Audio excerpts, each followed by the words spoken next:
it's easier to travel with a kid than with a dog. Oh, you know? We're talking... I'll give you that. Huge difference. I'll give you that. Dadvertising. Dadvertising. Little dads doing the thing. Running business while raising kids. Dadvertising. Welcome to Dadvertising. Prepare your ears, ladies and gentlemen. We're going to blow some minds today. So, today we are doing some unpopular opinions. Hot takes about the online business world. We're stirring the pot today, Alan. Stirring the pot a little bit. A little bit. We're Yeah. not going to go too crazy. Hopefully don't get cancelled. No. No, I don't think any of these will get us cancelled.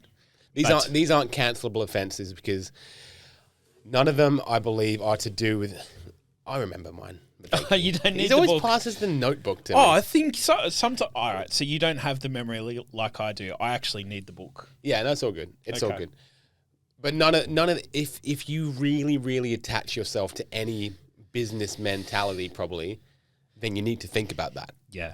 You know, if something that we say today massively offends you, think about why it offends you.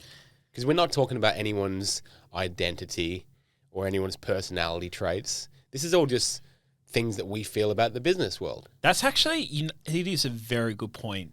And one that we should just reiterate before we start is that anything that triggers you, it has something more to say about you than it does about what is actually being said. Because the worst that's going to happen is you can turn the podcast off and stop listening and go on with your life and believe whatever or do whatever you need to do. I want to piss you off for a second, Alan. Okay. I want to test you on that Let's go. Okay, here we go. With my controversial opinion that the Manly Seagulls are the... So for those listening, he's just pulled out a Manly Sea Eagles blazer. It's a scarf. A scarf. Who is this man? Scarf, sorry.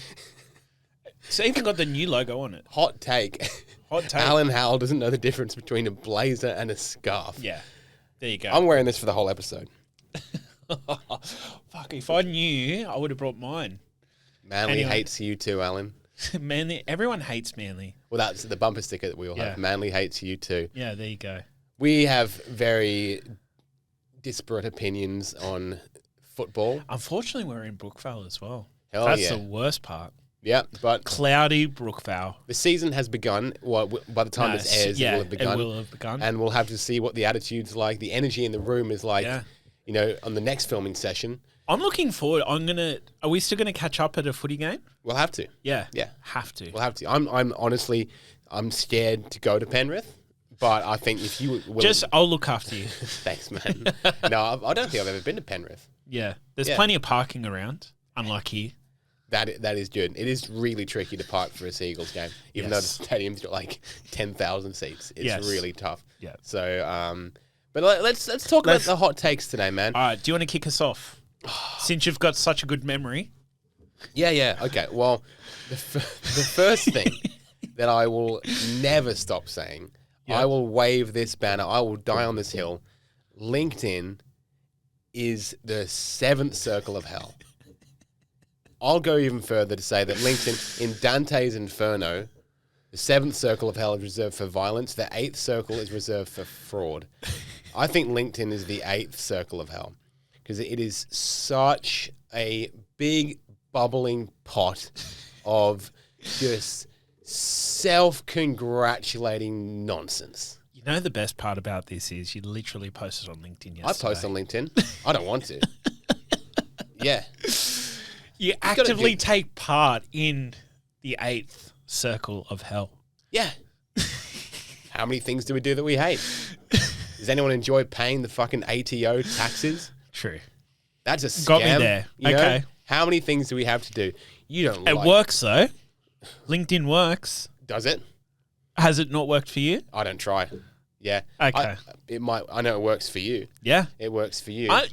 Surprisingly, it works for me. As someone who likes LinkedIn, I'll hold you there. Okay, I don't alright. like it. Yeah.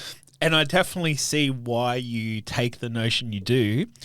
However, Results speak for themselves. Exactly. Yeah. Exactly. And so that's why I don't like every element of my job. Yeah. I like very few elements of my job. It is, yeah. But I'll do them because they're Yes. good for results and the lifestyle we want. As someone speaking to you, Alan, someone who actively participates in LinkedIn, Yes. you have in your inbox right now, I'd imagine a dozen people reaching out to you, just cold messaging you to try and sell you something. Correct. Copy and paste. They call it lead generation. It is nothing but just telemarketing. It sucks. And there's two kinds. There's three kinds. There's one which is kind of like the international freelancers who are like the sort of Indian, Bangladeshi, Sri Lankan guys who want to help you with your YouTube or your SEO, your website. They're fine. Yeah. I don't get annoyed by them. Then you've got the people who are like, just reach out with some copy and paste about, hey, Alex, I've just put together a white paper about how you can make your best hire of, or, you know, you can make your top 3 hiring tips that you can use to really grow your team in 2024. Thought you might like a copy. Can I send it through? No, you certainly may fucking not send it through. Jenny. And then you've got the worst, who are the guys who think they're better than all that. And they're like, hey man, I'll skip the boring intro. Here's a few random facts about me. I love parasailing. I've got a cavoodle. And, you know, and I can't eat green curry. It's too spicy for me. Want to catch up for coffee? I certainly don't. Brad. So I think I've probably got 600 messages in LinkedIn. I will never open a single one. If you're listening to this, it's the worst place to approach me. This is, you know what's the best about this is I have literally had success off messaging people. I bet you have. I have. And you know, like, can I tell you some of the things that I've been able to successfully do? I've like put bums on seats. Yeah. From like I tested Facebook ads and just reaching out to people on LinkedIn, and the LinkedIn reach out events works much better, puts bums on seats. Yep. Back in the day when I was running a Facebook group or building a Facebook group, I was getting all my people from LinkedIn into my Facebook group. Yeah, right. And then lastly, more so now than any other time, I don't message people or do any of that other stuff now, but what I do is I am very conscious of, you know, getting a selfie with someone I'm filming with, connecting with them on LinkedIn, because the photo, the selfie, then connects through to their audience, and the person now their audience now knows they're doing some filming with me. And so it's sort of a little bit of a plug, obviously. And then from that point on, typically you get people who then view your page. Yeah. And then if you're posting regular content, the cycle then just continues. And this literally and so it's so funny because I completely agree. Like the thing about LinkedIn is it's so fucking cringe. It is so fucking cringe. Yeah. As like, it is typical water cooler talk, you know, with boring fucking people who pretend to have lives, but they have like, you know, and they think it's the coolest. That's, I don't know. It's the corporate version of Instagram. Instagram, you only post the highlights of your life. LinkedIn, you only post the highlights of your job. Or your career. And, you know, I'm so humbled to have won this award. It's like... Are you? Yeah. Are you, Greg? Well, do you see the Instagram story I shared yesterday? It was like this fake news article from Double Bay Today, which is a fake website. Double Bay is like a fancy suburb here in Sydney. And it was like, man so humbled to win an award at work that he writes 200-word LinkedIn posts about it. You know? And so, yeah, man, I'm like, it's a massive company. You get a lot of success out of it. Some of the things you've just mentioned, like sharing a selfie, and like when I do a podcast and share it with someone with a big LinkedIn following, definitely is effective. Yeah. I just strongly dislike it. It's just cringe. But I don't like Facebook. I don't like being on Facebook. Yeah. I don't like being on TikTok. I enjoy the content on Instagram the most, probably, because it's a good I think it's because it's a good mix. Instagram, you Yes. can get some work stuff, some Yep. fitness stuff, some cooking, some parenting, some funny stuff. It's more relative. LinkedIn, you're just getting hammered with just Well, people. it's like I still use LinkedIn to hire, you know. Yeah, right. And it's very effective for a hiring platform. Locally, or does it work Internet, like remotely? as in like if I'm hiring someone from the Philippines, Yeah, right. I'll use LinkedIn. Interesting. And it is very effective. Ah, there you go. Very effective. Good note. And I hired Sam, our client success manager, who was with us Yep. through LinkedIn. So I think it is a really good opportunity. Like, obviously, all of the recruiters are on there and everything else as well. So There you go. it is a good platform for that, but it's still fucking cringe. Great. All right, my one. Having a 7-figure business, but not really having a 7-figure business, because if you've made 7 figures over 7 years, is it really a 7-figure business? Oh, I love that one. I love that you People, said that. people who make 7 figures over 3.5 years, Yep. unfortunately, you're not a 7-figure business. I've made $1 million in business. Yeah, congratulations. But you're not a 7. If you're going to proclaim you're a 7-figure business, please note that requires you to make 7 figures in a single year. Cash, Cash, not sales collected. value. Yes. not in the pipeline. Exactly. What we more see at our level in the coaching space, Yes. in the solopreneurial space, is people saying 50K a week. Yeah. No. No, it wasn't. You Yeah. did 3, You did 17 $15,000 3 times. cash collected with Yeah. 50,000 in the pipeline. Exactly. Yeah. You've done, and the worst one is when people are actually saying, I've just done a massive day, a $30,000 day, but they've not collected any cash. They've had a verbal agreement. Yeah, they haven't even sold the client, and then the client's seen it and then pulled out. The client said yes, but there's no money in Yeah. the bank. Yeah. I did a good big sale last week, and didn't celebrate it at all. When it came down to it, he wasn't able to go through. He didn't get accepted for the financing, and so he's on a payment plan. So I got a fifth of what I was expecting to get. He's still a client, still coming on, but Yeah. I'm counting that as a $3,700 day, Yeah. not a whatever that would be in full. $18,000 Exactly. day. It's a $3,700 day, which is great. There you go. But So- yeah, just this whole a huge thing about having 7 figures. It's all bullshit and it's all ego play. So And we're not saying that it's not, whatever level of money you're at is fine. Just don't lie about it.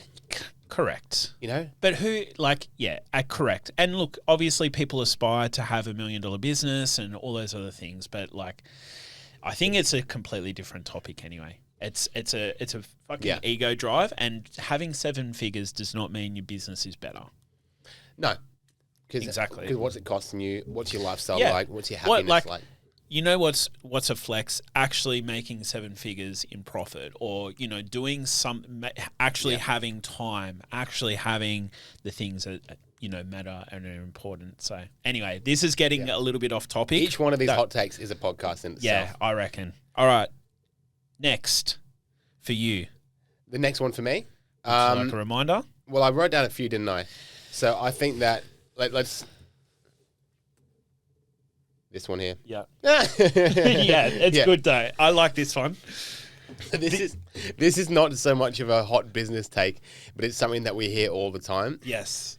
Because Alan and I, as guys with young kids, we always have the issues of that takes up a lot of time in our lives, a lot of energy, and you've often got a mentor or a coach who, for the most part, a lot of them are single dudes who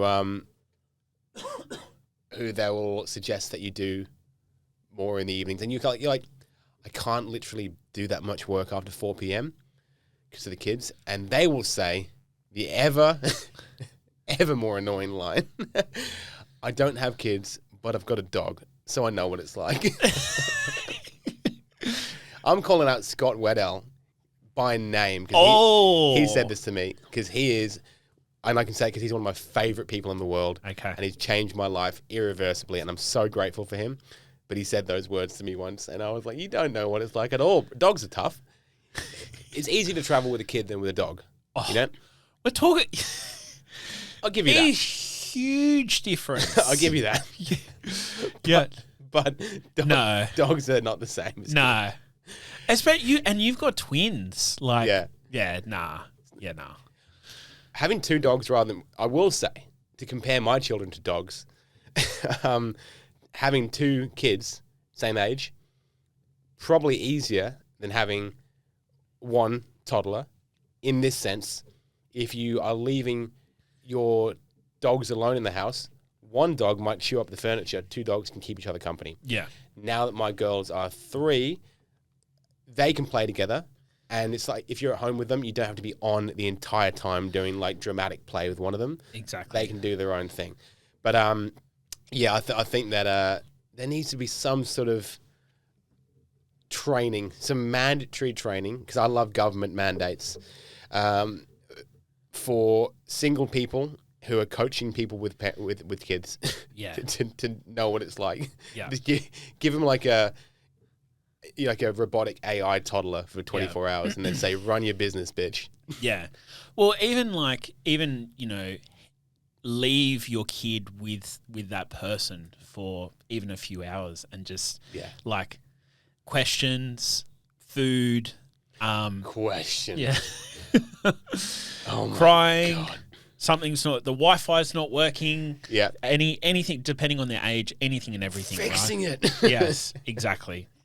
That's a really good one. And yeah, exactly right. Like when people, push you to work harder or whatever the case is, and it's just like, mate. Yeah. That's a whole topic. That's a whole podcast. 100%. All right.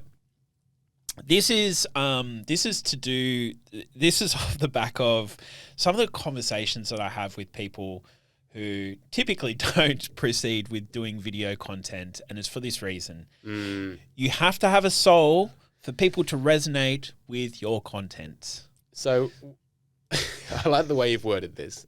When you say a soul, Yes. you're not referring to people being just relentlessly vapid and evil and will do anything to get ahead, or are you? Or are you referring to character, personality? What are you getting at? You have to have some depth to your life, Right. right? So, as much as I hate the piece of shit that you're wearing around your neck, you have a favorite football team, and that builds character. Like that's a character. Certainly a character building team. Yeah, exactly. Losing builds character. Exactly.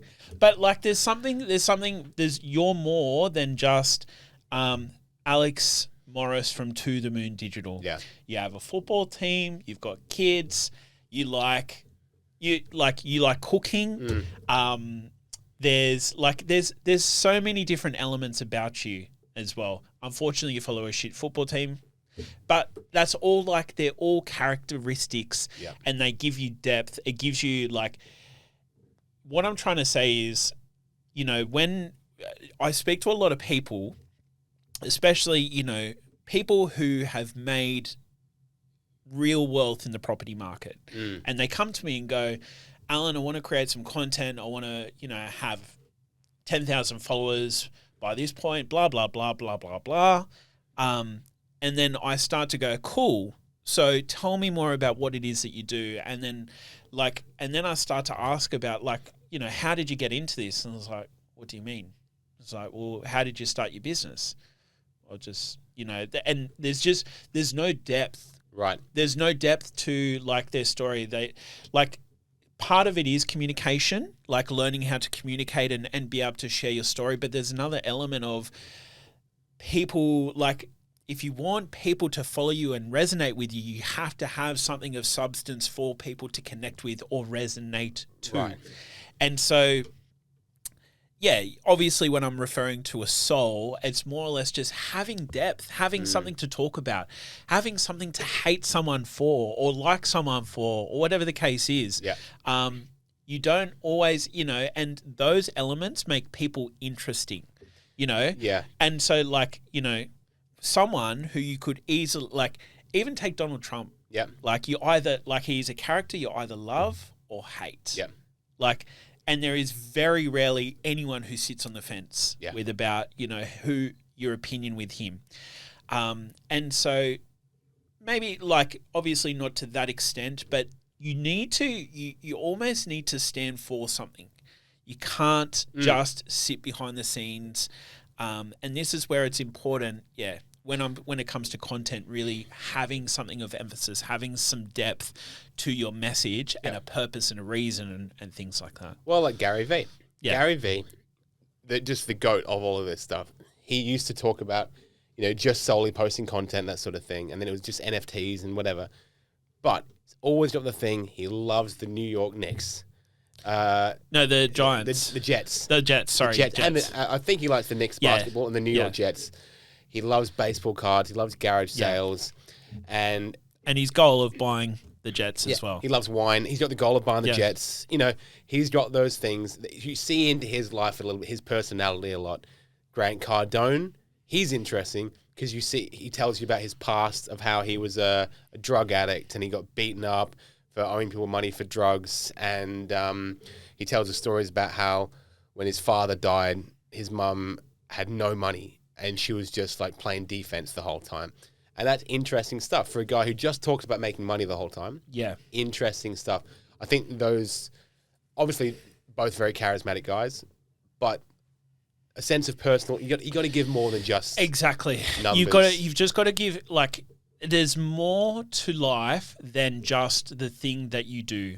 And the best analogy I've ever heard is someone who was doing a talk on building wealth, and most millionaires have up to generally have 7 streams of income, whether it's through property shares, business, et cetera, et cetera, et cetera, right? And imagine if you knock away or take imagine, a table typically has 4 legs and you take away one source of income or one thing. So if I take away your business, who are you? You're still a dad. Yeah. Like, you're still a husband. Yeah. You're still a fucking Manly Sea Eagles supporter, right? There's still these elements of who you are as a human. Yes. And I think it's important to continue to build these legs on the table, if you will. Got it. Which allows you to be an interesting character. And it allows you to tell interesting stories. And so if you're going to do content, have a fucking soul. I like it. Yeah. Okay, fair enough. That is a very hot take, I Yeah. think. There you go. I think that'll annoy some people, Maybe. which I like. Definitely won't get me cancelled. No, it won't get you cancelled. Sorry. We've kind of done that one. Oh, yeah, we did those ones. All right. We kind of did the bit about, back to it was the single people. Go ahead. Sorry, I've got my last one. Go ahead. Give us a hot take. All right. So my last one was, there's this saying that you have to embody abundant spending to attract clients who want to work with you. Yeah. So basically, if you're not willing to spend money, no one's going to be willing to spend money with you. Yeah. It is fucking baloney. It is. Yep. Nonsense, because I guess what it's working on is a bit of a law of attraction vibe. Yep. You bring in what you put out. And if you're not willing to invest, and you're always being stingy with how you spend, you're going to find people who are the same. Exactly. And I used to suffer from this as well, in the sense of, I've worked with many, many different coaches and things like that who all hold this belief, right? Yeah. And the thing is, this isn't it. The thing that allows people to spend money with people is the value that they bring rather than the money that they spend. Totally. If you are a valuable person and you can bring value into someone's life in some way, shape or form through an offer, and you continue to focus on bringing that value, it doesn't matter whether you're willing to, spend money on coaches or personal development or whatever, you can attract the people who want to work with you. That adds value to those people and solves their problems. That is the thing you need to focus on rather than spending money to make money. Nailed it. Well, you got to spend money to make money. In advertising, for the most part. Yes. But it's not it's not a linear dollar for dollar. You know. No, let's look at a great example. My dad had extremely successful businesses. Even now, he doesn't have a business, but he owns a lot of property, that sort of thing. I think he's doing pretty well. Yeah. This guy is so frugal in everything he does. He coupons for everything. You know, he gets annoyed at me if I'm not using Flybys and driving to the cheapest petrol station. Him and Mum, every time they go out for dinner, they're like, oh, we got 3 courses for $49 at some obscure restaurant in the city. And I love it. They spend like they are perpetually broke, but they're absolutely not. And by that mentality, my dad's business would have never popped off. Yeah. But it absolutely did, because it's about value. Yeah. That is such a good way of putting it. And it's not calling out law of attraction's bullshit or anything. It's just saying that don't be pressured by any coach to go out and buy things you can't afford. Because you want to attract in people who want to spend. Exactly. And I know I've definitely had this played on me, and I believed it. And I can see that there are definitely coaches out there who play on this same factor because they were fed it, and then they now have to believe it because they're now selling to other people under this same nature. But again, it all comes down to the value that you deliver rather than how your spending habits act. Yeah. You can but I'll even challenge you, you need to spend money to make money. You can either spend time to make money or you can spend money to make money. Yep. And it's what you have within your means to do whatever suits you best. But it doesn't mean you have to go and buy or spend money on a coach to attract people that you want in your life or in your business, I should say. How do you feel about coaches who say, even if you got to do whatever it takes to pay for my service? If that means borrowing money off a friend, if that means taking out a loan, going broke, you got to do whatever it takes because it matters so much. I think, this is really interesting, right?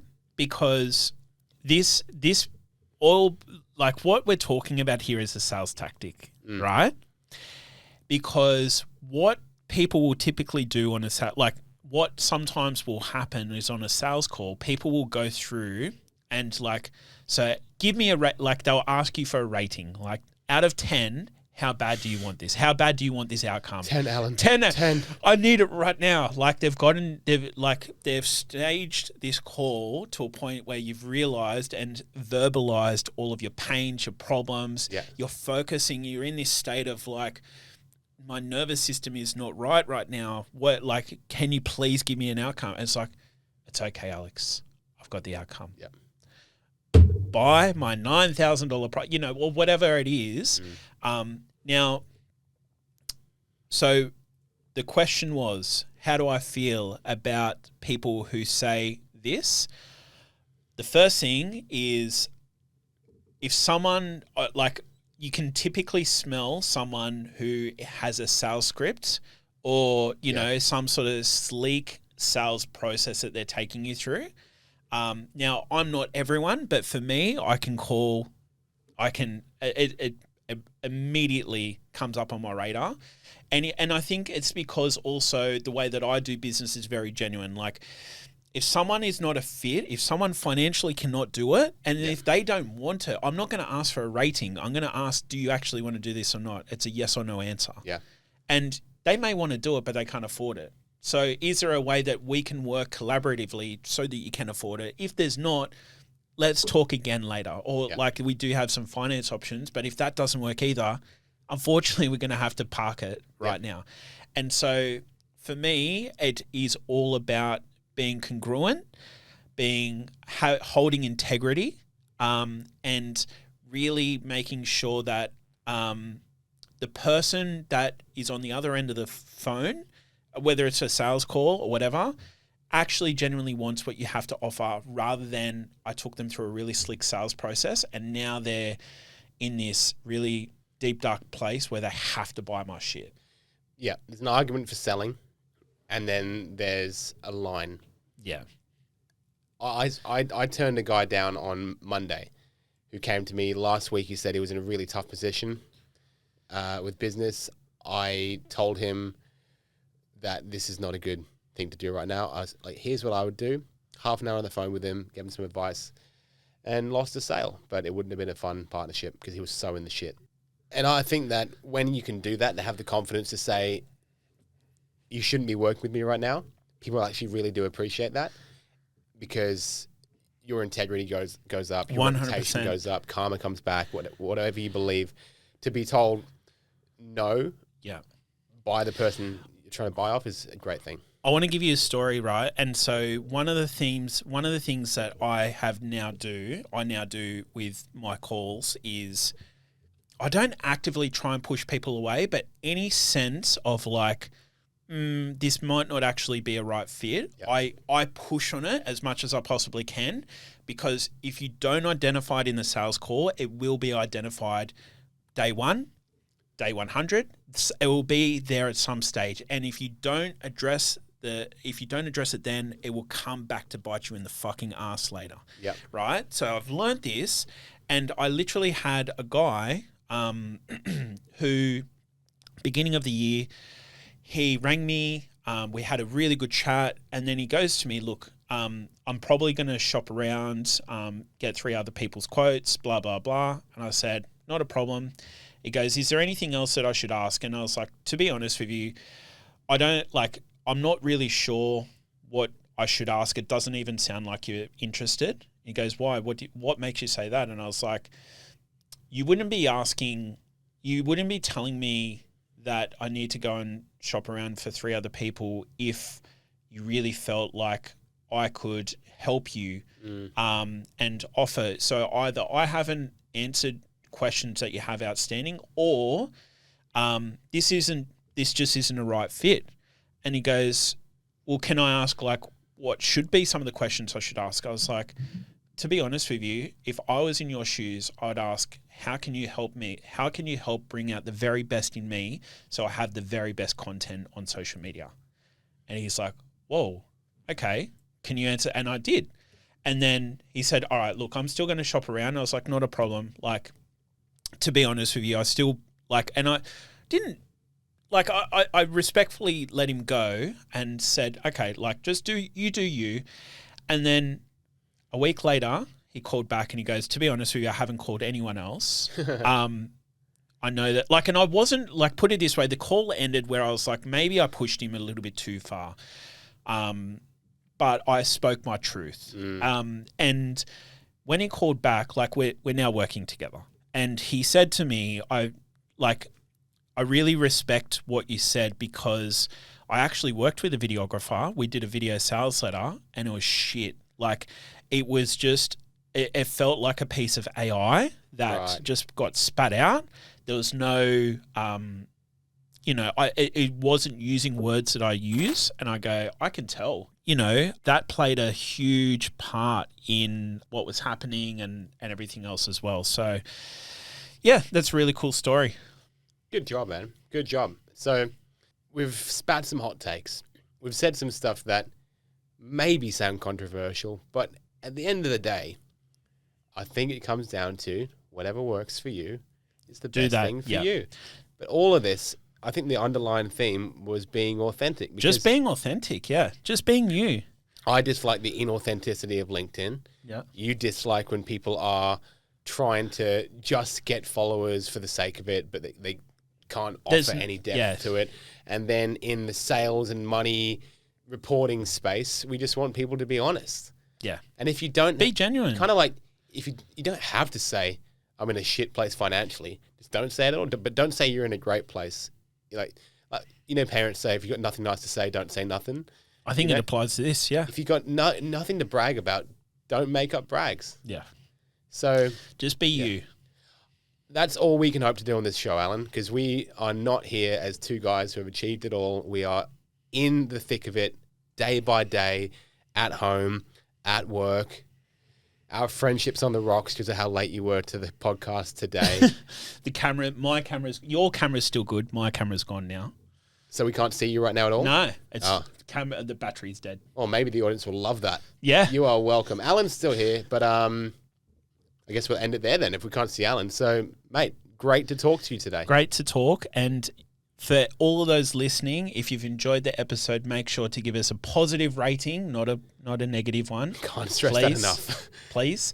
And then secondly, please reach out. We'd love, like I've actually had some really cool people reach out about the podcast, leave some really cool questions. So they're things that we're going to be doing in the future as well. Matt. Well, I'll do the goodbyes today since you can see me on camera. Thank you, everyone. That's Dadvertising for another week. Peace out.